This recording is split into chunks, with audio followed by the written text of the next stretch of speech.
ಇವತ್ತು ಜೋಗ ಅಭಿವೃದ್ಧಿಯ ಒಂದು ಯೋಚನೆ ಏನಾದರೂ ಬಂದಿದ್ರೆ ಅದು ಯಡಿಯೂರಪ್ಪನವರ ಕನಸು, ಅದು ನಿಮ್ಮ ರಾಘಣ್ಣನ ಕನಸು, ಇನ್ಯಾರ್ದು ಕೂಡ ಅಲ್ಲ. ಆಯಿತು,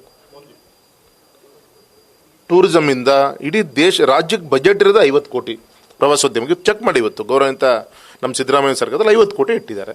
ಅರೆ, ಯಡಿಯೂರಪ್ಪನವ್ರು ಮುಖ್ಯಮಂತ್ರಿಲಿದ್ದಾಗ 160 ಕೋಟಿ ಜೋಗ್ ಫಾಲ್ಸ್ ಅಭಿವೃದ್ಧಿಗೆ ಹಣವನ್ನು ಇಟ್ಟು 80 ಕೋಟಿ ರಿಲೀಸ್ ಮಾಡಿದ್ರು. 80 ಕೋಟಿ ರಿಲೀಸ್ ಮಾಡಿ 60-65 ಕೋಟಿ ಕಾಮಗಾರಿ ನಮ್ಮ ಸರ್ಕಾರದ ಪ್ರೋಗ್ರೆಸ್ ಇತ್ತು. ಎಷ್ಟು ಪ್ರೋಗ್ರೆಸ್ ಇತ್ತು ಅಷ್ಟು ಪೇಮೆಂಟ್ ಮಾಡಿದ್ದೀವಿ. ಇನ್ನು ಉಳಿದಂಥ ಕೆಲಸ ಇವತ್ತಿನ ಒಂದು ಸರ್ಕಾರದ ಅವಧಿಯಲ್ಲಿ ಪ್ರೋಗ್ರೆಸ್ ಇದೆ, ಹಣವನ್ನು ಪೇಮೆಂಟ್ ಮಾಡ್ತಾ ಇದ್ದಾರೆ. ಬಜೆಟಲ್ಲಿ ಹಣನೇ ಇಟ್ಕೊಂಡು ಇವರು ಎಲ್ಲಿಂದ ಪೇಮೆಂಟ್ ಮಾಡಬೇಕಾಗಿತ್ತು? ಈ ರೀತಿ ಆ ಒಂದು ಈಗ 140 ಕೋಟಿ ಪ್ರೋಗ್ರೆಸ್ ಆಗಿದೆ. ನಾವು ಬಜೆಟಲ್ಲಿ 140 ಕೋಟಿನೋ 160 ಕೋಟಿನೋ ಹಣವನ್ನು ಇಟ್ಟು 80 ಕೋಟಿ ರಿಲೀಸ್ ಮಾಡಿ, ಮತ್ತು ವಿಶೇಷವಾಗಿ ದುಡ್ಡು ಕೊಡೋ ಜೊತೆಗೆ ಸಮಸ್ಯೆ ಏನು, ಆ ಒಂದು ಜೋಗ ಅಭಿವೃದ್ಧಿಯನ್ನು ಮಾಡಬೇಕು. ಬೌಂಡ್ರಿ ಏನಿದೆ, ಬಫರ್ ಝೋನ್ 10 ಕಿಲೋಮೀಟ್ರ್ ಇತ್ತು. ಆ ಗುಡ್ಡದ ತುದಿಯಿಂದ 10 ಕಿಲೋಮೀಟರ್ ಬಫರ್ ಝೋನ್ ಸುತ್ತ ಮಾಡಿದ್ರೆ ಅಲ್ಲಿ ಅಭಿವೃದ್ಧಿ ಮಾಡಲಿಕ್ಕೆ ಒಂದು ಮನೆ ಕಟ್ಟಕ್ಕೆ ಅವಕಾಶ ಇದ್ದಿಲ್ಲ.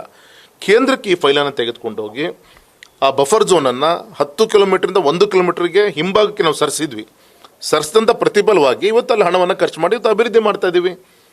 ಈಗ ಹೋಗಿ ಕೂಲಿಂಗ್ ಗ್ಲಾಸ್ ಹಾಕ್ಕೊಂಡು ಫೋರ್ಸ್ ಕೊಟ್ಕೊಂಡು ನಮ್ಮ ಸರ್ಕಾರ ಕೊಟ್ಟಂಥ ಹಿಂದೇನೋ ಮಾಡಲಿ ಈಗ ಮಾಡ್ತಾ ಇದೀವಿ ಅಂತ ಅದು ಮೊದಲು ಮಾಡಲಿ, ಸಂತೋಷ, ಎಲ್ರದ್ದು ಜವಾಬ್ದಾರಿ ಇದೆ.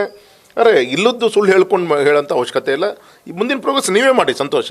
ಆದರೆ ಇವತ್ತೇನಾದರೂ ಅದು ಶರಾವತಿಯ ಸಂತಸರಿಗೆ ಕೊಟ್ಟಂಥ ಕಳಸೊಳಿ ಸಿಗಂದೂರು ಸೇತುವೆ ಇರ್ಬೋದು, ಅಥವಾ ನಮ್ಮ ಜೋಗ ಅಭಿವೃದ್ಧಿ ಇರ್ಬೋದು, ಇದು ಎರಡೂ ಕೂಡ ಅದು ಸನ್ಮಾನಿಸಿದ ಯಡಿಯೂರಪ್ಪನವರ ಒಂದು ಆಶೀರ್ವಾದ, ಮೋದಿಜಿಯವರ ಒಂದು ಹಾರೈಕೆಯಿಂದ ಇವೆರಡೂ ಪ್ರಾಜೆಕ್ಟ್ ಆಗ್ತಾ ಇದೆ ಅಂತೇಳಿ ಸಂದರ್ಭ ನಾನು ಹೇಳಲಿಕ್ಕೆ ಇಚ್ಛೆಪಡ್ತೇನೆ.